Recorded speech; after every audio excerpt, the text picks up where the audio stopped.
Hello, everyone. It's a pleasure to have you all watching us here from all over the world. And welcome to this HEC Paris session at MBA Spotlight.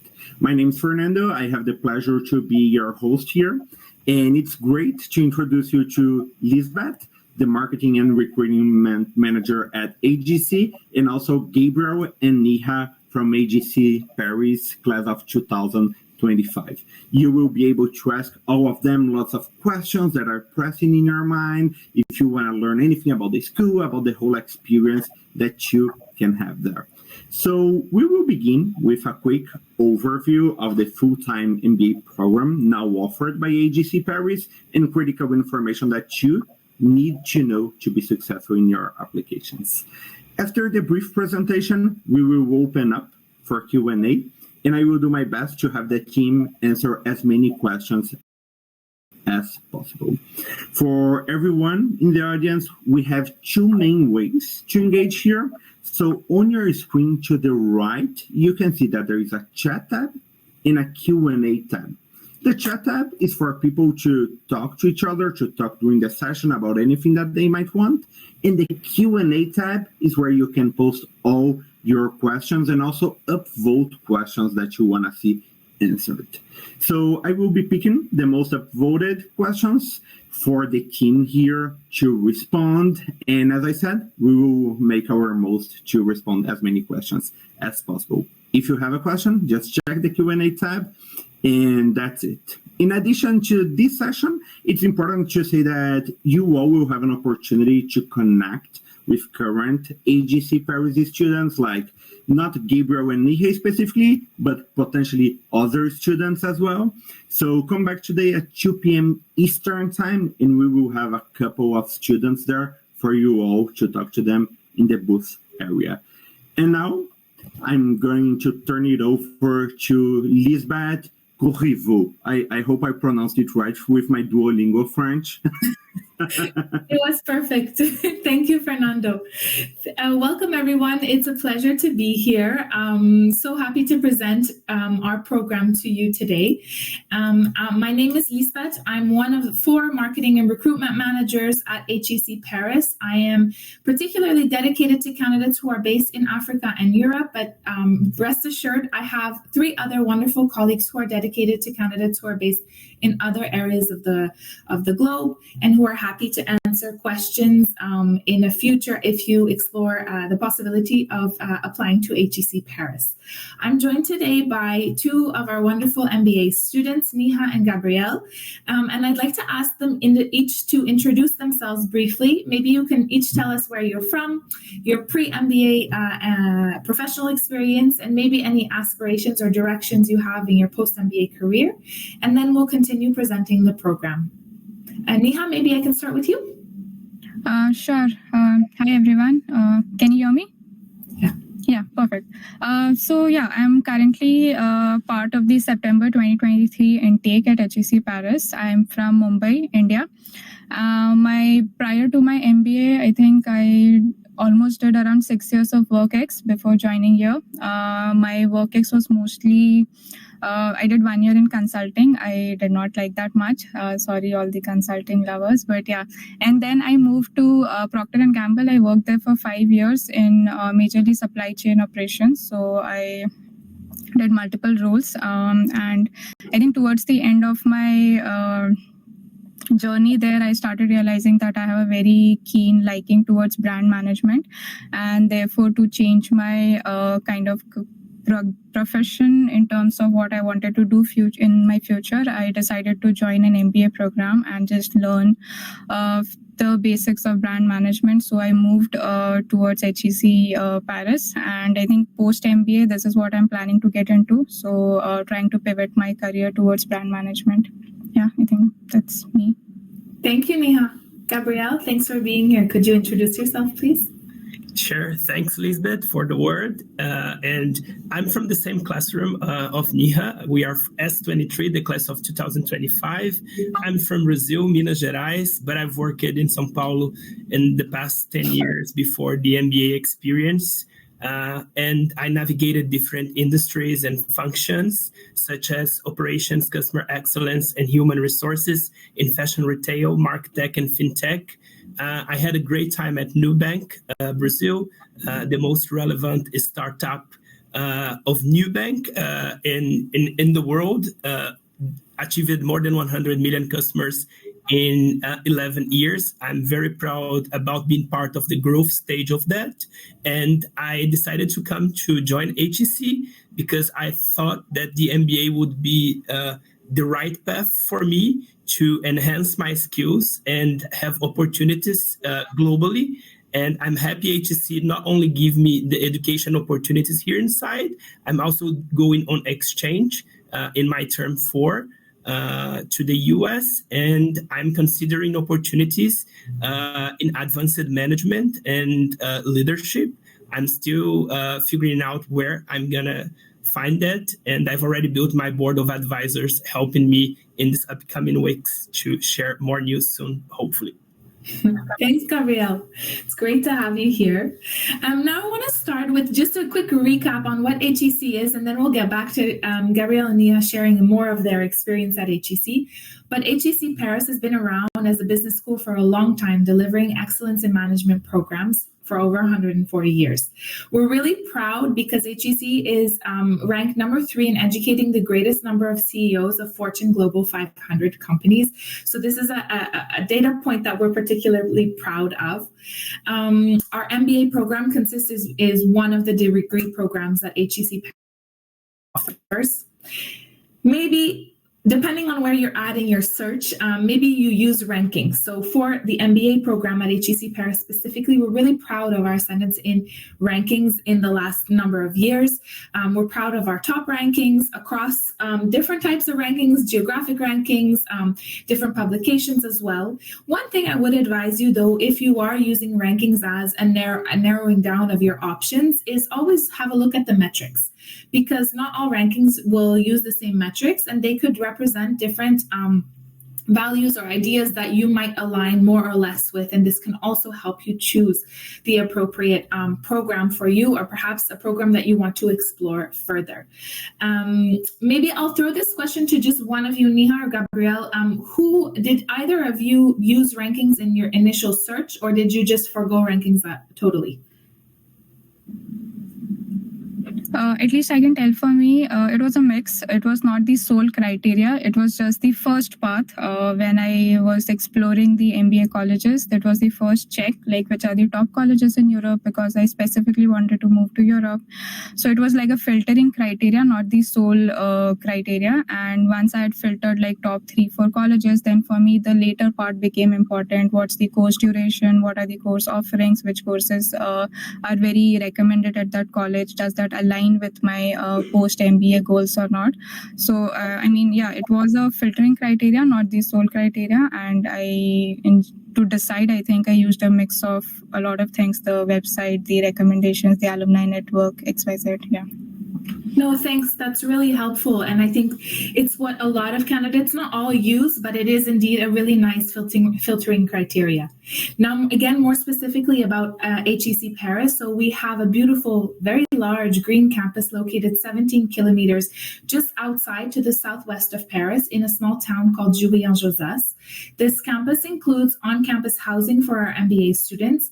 It's physically located in the innovation cluster of Paris-Saclay. So there's a lot of top engineering brands and top engineering schools in France located in close proximity. And of course, you're easily in Paris. There are private shuttles that the school offers to different points to get you to closer to Paris. And of course, there's public transportation that comes straight to the campus as well. Just a few pictures I'd like to share out the campus. Here on the left side is actually the S building. This is where MBA students have most of their classes. And of course, the bottom right is an aerial picture of a part of campus. So those 340 acres cannot be fit into one entire picture. we'll leave some of it to surprise. The HEC Paris MBA program is a full-time 16-month program. It offers 2 intakes. Today, Nia and Gabrielle are both from the September intake, but we also offer a January intake. And these 2 intakes combined form a graduating class of maximum 300 participants. All nationalities, like many nationalities across the globe, are represented in our class. And here on the screen, you'll see a few statistics. Remember that these are averages. So average age of our students is 30. We don't have a minimum or maximum necessarily, but you'll see the range vary between 25 to 36 years of age. In terms of work experience, the minimum requirement is 2 years post bachelor's degree. The average in our class is 6, but some of our students have anywhere 2 to 12 years of work experience. We're really proud of our statistic on the number of women in our class, but of course, we're consistently looking to increase this number as well. So this is the current statistic of the number of women in our class. And some of you might be curious around GMAT, GRE scores. We'll tackle that later, not in depth, but I do want to say that while this is an average, you see on the screen, this is an average for the GMAT Legacy test. We've now transitioned, the GMAT has transitioned to the GMAT Focus Edition. We also accept the GRE, and we also accept the executive assessment. So it's important to just also, if you have doubts, speak to your recruitment manager. We do accept a range of scores, and on the screen is simply an average. So don't self-select out. I think it's always important to just ask for feedback instead. And one of the last slides I have for you today is the way to get informal feedback on your profile. So that is the best way to get in touch with the team further.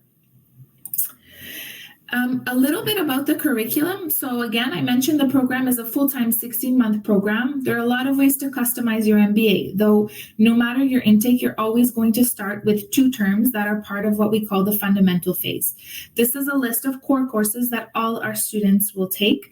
So Niha and Gabrielle both completed terms 1 and 2, and actually are in the midst or almost finishing term 3, actually.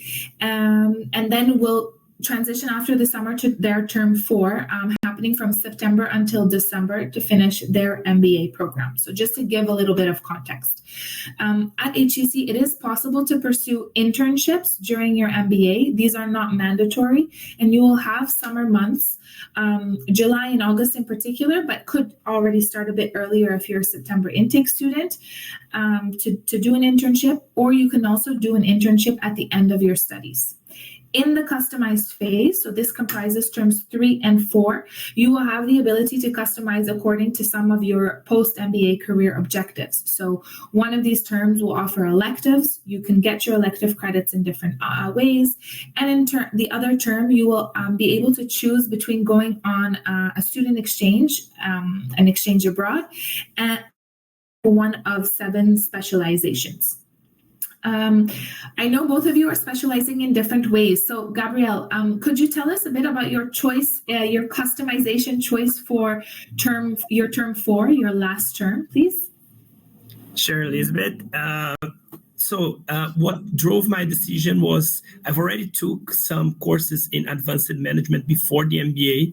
So the specialization that I would choose, I already had some study in the field, so I opted to do an exchange experience in the US to get to know a different culture, more people, and also represent our flag and our program overseas. So for me, I had a big motivation to explore a different university, get to know more people and understand what are their challenges and what they are looking for, and also understand a little bit better the US market to take my final decision in terms of allocation and geography post-MBA. So my exchange experience decision goes in that direction.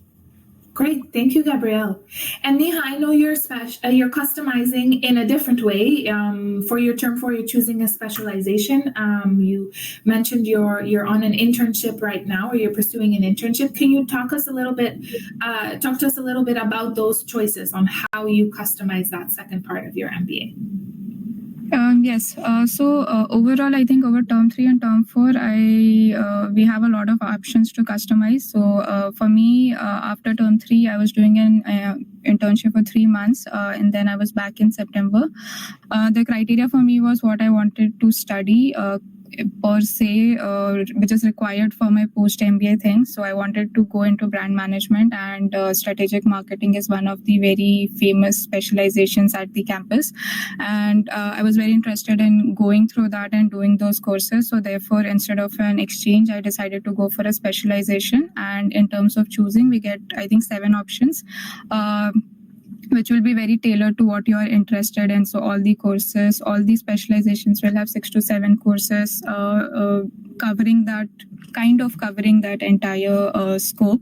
So for me, based on what I wanted to do, I decided to go with the specialization, different than what Gabrielle chose. But yeah, it's totally up to you. You get all the options and you can then decide as per whatever you want to do or you want to explore. It's not compulsorily linked to what you want to do. Maybe if you want to explore something, sure, you can. Absolutely. No, I think that's the beauty of our MBA program, is that there's so many different ways to customize your MBA. And sometimes once our students have graduated, you might be speaking to 2 students from the same class, and it'll sound like they did an entirely different MBA because, of course, they specialize in different ways. They explore different aspects, different industries, different sectors. So that's something that's really great about our program. Now on the screen, I just added our January intake. So you'll see a slight difference where terms 3 and 4 have been inverted. So still with this intake, you can pursue a summer internship or an end of studies internship. Of course, since it starts in January, it's starting 4 months later. So of course, you'll continue on for that missing 4 months at the end. But again, that is your electives term as I summarize it. And you'll still be pursuing specializations at the same time as your peers from the September intake. So this is another opportunity to network with peers from the same graduating class and get to know them in a classroom setting as well. Because of course, you can meet them on campus, you can meet them through student clubs, but this is another alternative as well. Throughout your studies, you'll also be exploring activities on leadership development and participating in those types of events. And of course, your career journey is also embedded into the entire duration of your MBA. So a little bit more on that in a second. And finally, there might be some people in the audience today that are a bit curious about, they're hesitant. We opted to offer a 16-month MBA because we believed it was the ideal amount of time between a 2-year program or a shorter 1-year program. We wanted to give the value of a 2-year program in less time. But for those of our students who wanted to have that a little bit extra time to explore, figure out, focus on different aspects, whether it be career journey, whether it be specializing into an academic topic a little bit further, or just networking and enjoying the MBA experience, we found that the 16-month would give that time.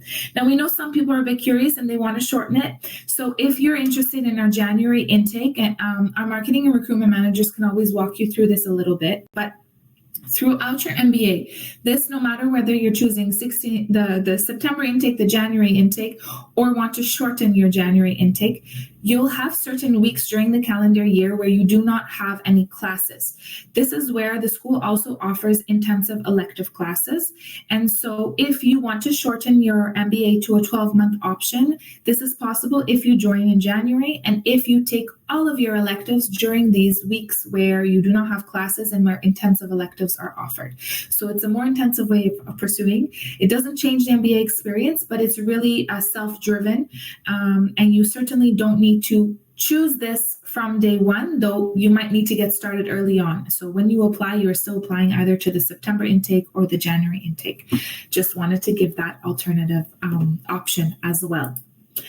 Now, I mentioned leadership development. So I know there's a number of activities that you can participate in. All of go through leadership seminar that takes place on our campus so in April.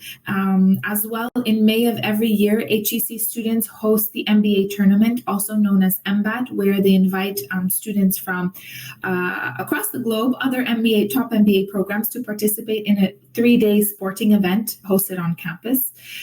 So our MBA students can be part of the executive organizing committee, or you can just volunteer and participate in some friendly competition and networking with other other peers from other top MBA programs. Other options where you explore your leadership journey include our New Horizons Capstone project that also is mandatory throughout your MBA, for which there are workshops and certain milestones that you might have seen it embedded in the other slides as well. And we also have a small network called TEC, the Executive Committee, which is a small group mentorship program that you can apply to be part of as well when you join our MBA program. So this is a more a small group format with group mentors during a 6-month period where you meet on a monthly basis. So a really nice way to explore your leadership capabilities and develop on these within a group of peers. Student life is a huge part of the HEC experience. I know, Gabrielle, you've been part of so many things, so including president of the LATAM Club, so we have over 25 professional and networking clubs. These look to increase your network and your knowledge in particular areas, industries, or even geographies. So maybe, Gabrielle, you can tell us, just pick a few. I know you've done so many things, but pick a few things that have stood out to you and that you've participated in during your student life so far at HEC. You're spot on. This is my favorite part of my MBA program. And I love HEC because HEC gave me the opportunity to go beyond the core curriculum. And with that flexibility, I could fulfill many other dreams here. And I think this is a privilege. I'm most proud about the LATAM Club. We not only created cultural and social events inside campus to show a little bit about LATAM food and LATAM culture, but we also brought, in partnership with INSEAD, the Brazilian Climate Summit to discuss and understand the role of Brazil in the future, discussing decarbonization and other things that are important for climate. So if you love sustainability, love climate change, please follow us on LinkedIn. There's a lot of things going on, and HEC and the LATAM Club, we did a very good job being partners at this event, bringing for the first time to Europe. Despite that, I also went to Stockholm to class of the Executive MBA to understand more about industrial organizations and organizational behavior with Professor Matisse. It was remarkable, amazing, a super opportunity to understand how sustainable Nordics are and how Stockholm is leading that. So it was like a visit in a field that inspired me a lot and for sure contributed in the building of the Brazilian Climate Summit. And we are in our Olympic year, so I do love MBAT. I am a beach volleyball player. So when I was younger, many years ago, don't tell anyone that is many, but many years ago, I played volleyball at Minas Tênis Clube Brazil. So for me, it was an opportunity to play beach volleyball. And I also got to know some young folks from Grande École, also from HEC, which is another advantage of the program because HEC has so many other programs and you have so many talented people from different ages and backgrounds to get to know. So volleyball also allowed me to travel France. I went to Lille, Lyon, Angers, and met people from Toulouse, Montpellier. So for me, it was like a French immersion. So I'm very proud that HEC gave me that opportunity as well during the MBA program. Thank you.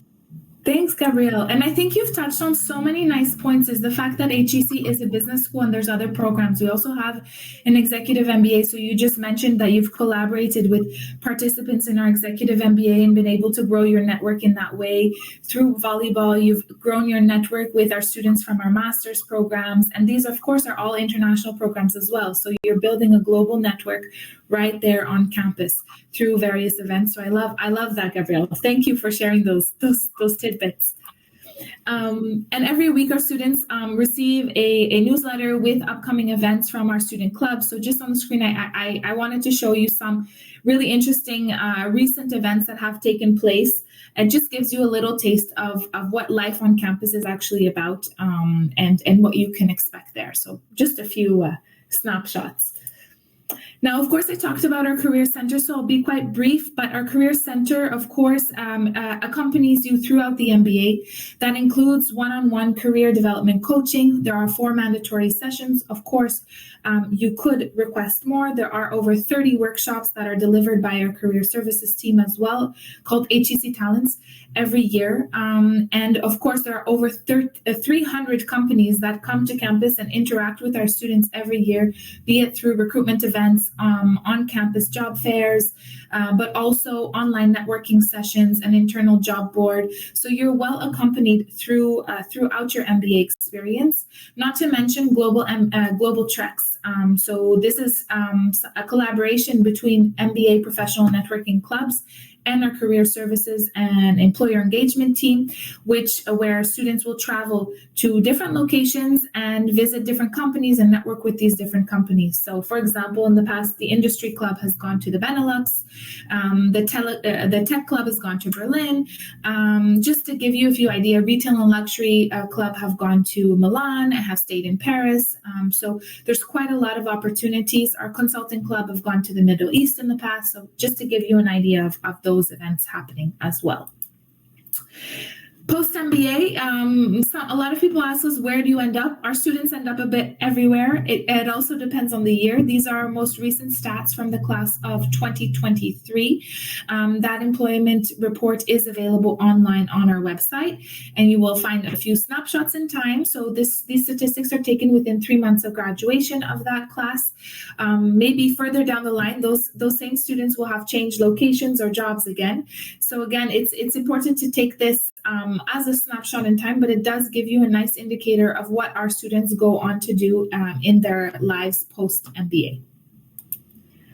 And finally, of course, HEC is part of a wonderful alumni network. It's global. We have alumni based in 152 countries. We have over 89 international chapters. So no matter where you are, whether Gabriel just travels home to go visit his family and his friends in Brazil, he might end up joining an HEC alumni event with the Brazil chapters.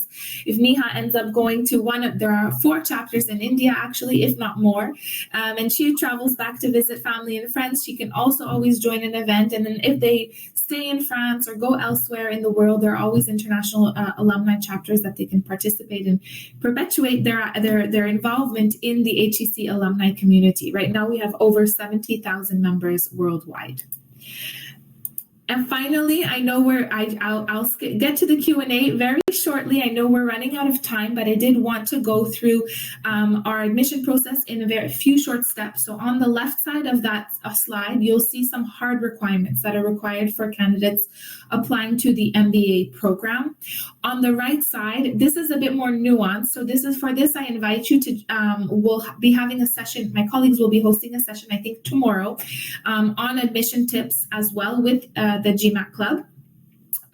So I invite you to join that event or watch a replay.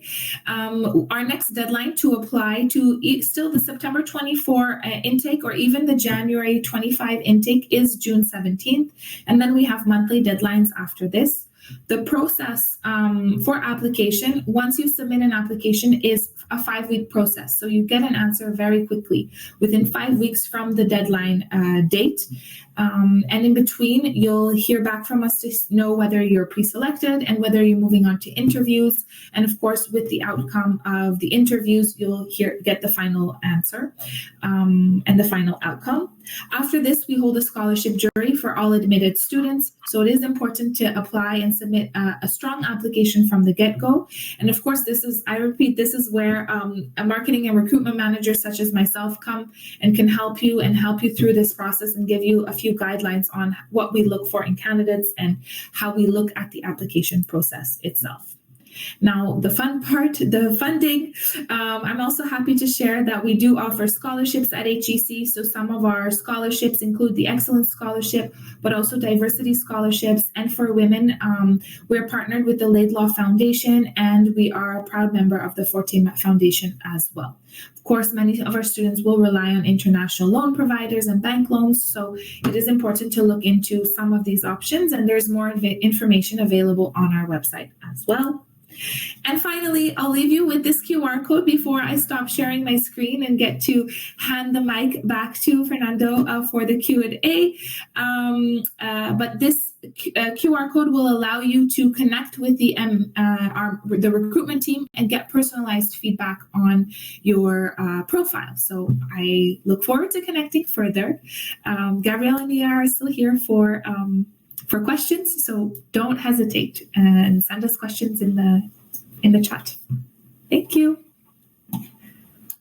Over to you. Thank you so much, Lisbeth, Gabriel, and Nia for this great presentation. I think that a lot of the questions were answered by that already. And to take the most advantage of our last 15 minutes here, so one of the questions that Saif asked us is, hello, can you please briefly go over the differences between the two intakes of September and January? How does that impact recruitment?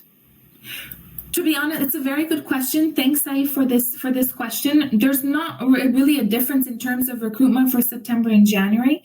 We're always recruiting for 2 intakes at the same time. So now it happens to be September 24 still and January 25. But our first deadline in August will open up the September 25 intake. So then we'll be recruiting for January 25 intake and September 25. So it's kind of always rolling through the calendar year like this. Chances of admission and scholarship tend to be quite similar no matter the deadline you opt to select. Though I would say if you're ready to go sooner than later, then don't hesitate in applying. On the flip side, if you're rushing to finish an application and you're doubtful and you can't produce the top application you'd want to produce, then maybe get in touch with your recruitment manager and discuss options. There could be nuances to this. And in terms of the intake itself, I had talked about that a little bit, but I can go over. The main difference is really that terms 3 and 4 are inverted between these 2 intakes. And that some students prefer to have more time in the summer to do a longer summer internship, whereas other students would want more time to end on a longer internship at the end of their MBA. So then they might opt for the January intake. Neha, you're doing a summer internship right now, so I might just ask you to maybe elaborate on why you chose September or if it had an impact in your choice, and maybe if you can speak to what you've seen with peers from the January intake. Sure. So I think in terms of the different intake, it's mostly a personal choice, how ready you are with your application. Do you want to start your MBA journey as soon as possible, or do you want more time to finish your work, or let's say have some travel? So it depends on that. For me, I just wanted my MBA to start as soon as possible. So therefore, I went with September intake. Surprisingly, I was one of the people who applied in the last round. So it didn't, just to mention, it did not have any impact. So for me, I wanted to get it done by the next December, which is when our program ends. In terms of differences, I have a few friends who are in the January intake. I don't think there's much difference. Even the buddy I was allotted was a January intake person. So it's just how you want to manage your time. And it's not like a very difficult decision. It's not something which will greatly impact you later on. So it's a small decision. You can just think how ready you are and what you want to do. So for me, I wanted to do a summer internship and do a bit of travel in summer when the weather is more summery, more like India. So therefore, this kind of suited my schedule. And and some people prefer a longer internships because in Europe, in general, 6-month internships are also very widely present, and a lot of companies only offer them. So for few, if you want to do a longer internship and get that converted into a job, then they prefer maybe a January intake when they get more time later on. So it's again a personal decision how you want to plan your MBA, and it's not something you have to be really worried about. It won't impact you much in the end, is what I've seen and what I think will happen to me. So yeah. Perfect. Thank you all. And going to the next question, which is the most upvoted we have here by Kevin Tai, about the application waivers. So I think that would be mainly to you, Lisbeth. He's asking, can you explain the 10 application waivers available? So I think so. Thank you, Kevin, for this question.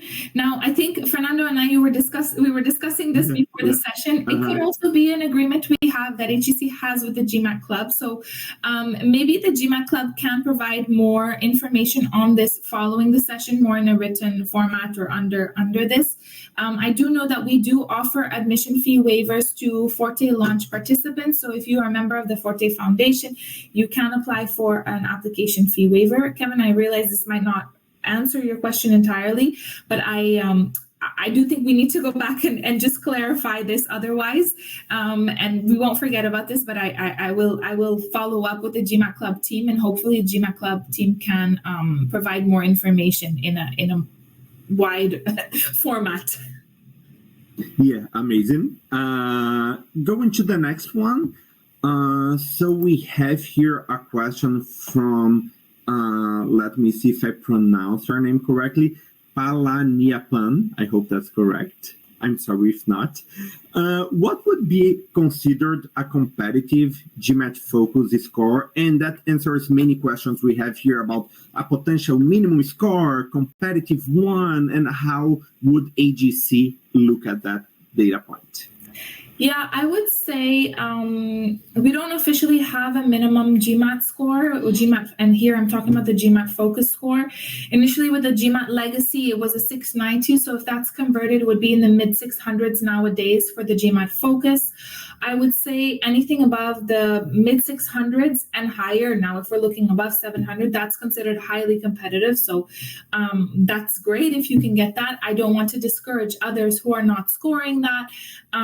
So even some scores in the 500s would be acceptable for the MBA. It really depends. We look at your application holistically. So that is but one criteria or one factor we look at, and so some criteria can be balanced one another out. So I think it really depends on your entire application. It's really not just the GMAT score, the GMAT or test scores in general. Some people might do really well in tests. Others might have brilliant companies they've worked for and a brilliant career progression to date, and might have lots of other things going for them, and that they can that their application highlights. So a bit of a difficult question to answer since we don't have an official minimum. I would say if you haven't taken the GMAT score as high as possible, do the prep, but also don't self-select out. And if you have further questions, get in touch with us and ask for informal feedback on your profile. Thank you, Lisbeth. And the next question we have here, sorry you all for going as quick as that. It's just with the goal of getting as many answered as possible. And we have one question from Andrila. How many years of work experience you see required for a full-time MBA? So I remember you all mentioned the 2-year time frame, but anything else to that? Yeah, that would be the minimum requirement. Really, broadly speaking, we look at career progression over time. So if you're on the lower end of our professional experience range, I think it will be really important to highlight how you've progressed quickly in those 2 years. So even if you have just those 2 years, or if you're already preparing an MBA application and you're around the 1.5 year mark, it's important to kind of know that that's what we're looking for. We want to know kind of what impact you've had in your career, how you've moved forward, and kind of how you want to leverage the MBA experience further, and what you want to contribute to your MBA experience and to your cohort and to your peers. It's really about this, fostering this type of environment. And so that's why the minimum requirement is 2 years, but it's important to kind of know the rationale behind this as well, so that you can utilize and leverage this no matter how many years of work experience you have into your application. Perfect. Thank you, Lisbeth. So we have one other question from Durjuti. And that's a very interesting one that I remember asking myself when I was applying to MBA schools. Diverse background. Does it mean, what is this guy doing? He's so confused, or he's trying to find his passion? I love this question, and I just like how it's phrased. Makes it very. I like how this becomes interactive. So, diverse background. We look at diversity in so many different ways, and for so many different individuals, it's going to be something else, right? It can be diverse culturally, it can be diverse linguistically, it can be all of the above. But diverse professionally. I mean, I think you're the only one who can know how to explain your background, and I'm gonna actually hand this question over to Gabriel for his thoughts after.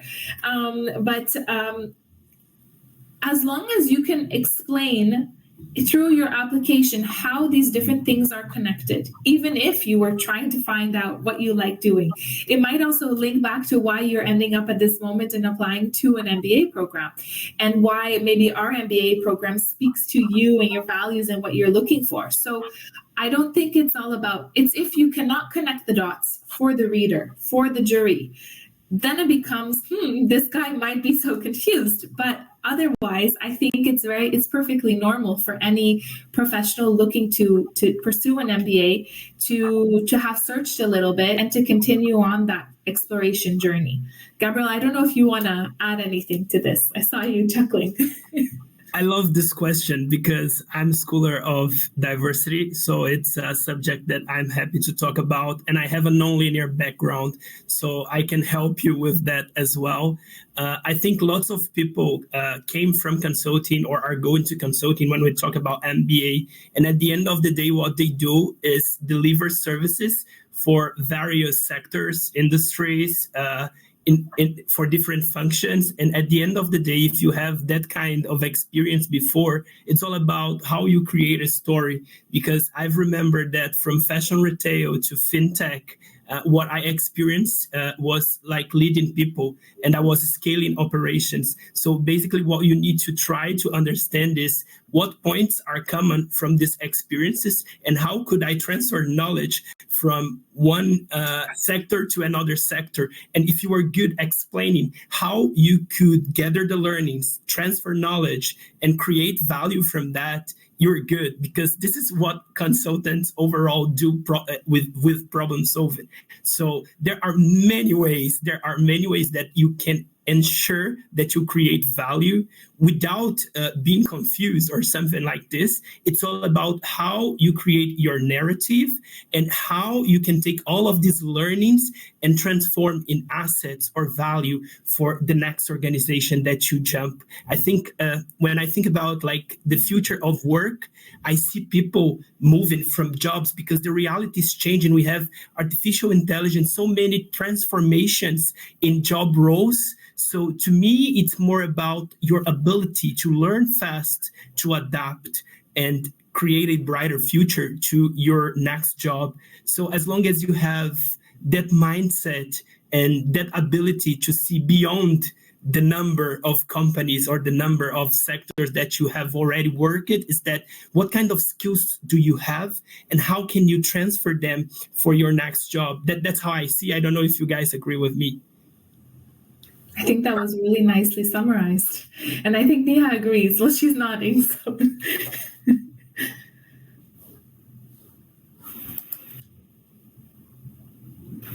Oh my God, even after COVID, we went all like online with Zoom and stuff. I still have problems with this techie stuff. So for our last minute and a half here, one question that I saw popping up in the chat lots of times. How important is it to know how to speak French, to go to HEC Paris and maybe work in Europe afterwards? Maybe not. How important is that? I'll start with this question, and then maybe Neha and Gabriel can finish or answering this question. So I had seen a similar question in the chat as well. So firstly, there is a language learning center at HEC Paris, so you have the option to take French classes during your MBA. By the time you graduate your MBA, the requirement is that you reach a B2 proficiency level in an additional language. Now, I know a lot of people already are coming in with multiple languages, so sometimes it's just a matter of like validating that you have this proficiency in an additional language. For native English speakers, generally it's one additional language, and there's many people who speak more than one language, then it'll be a third language or maybe a fourth. But you have the option to learn French. It's not mandatory to take French classes, but the option is there if you want to. If you're adamant about staying in France or working with the Francophone market post MBA, and you know this ahead of time, I would say don't stall on starting your French learning experience even prior to your MBA. It can even give you an edge with an MBA application. Doesn't have to be, but it can definitely help, and it can only help you for your future and your future career objectives. And then working in the rest of Europe, maybe I'll go to Nia. You're exploring maybe careers in Europe. Maybe you have anything to add on French language or other on this question?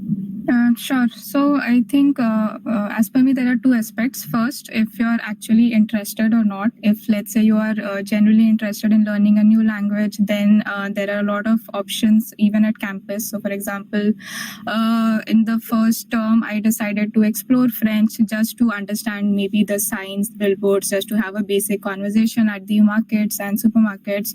So just for fun, so I did that, and I was able to learn just the basics to communicate with people.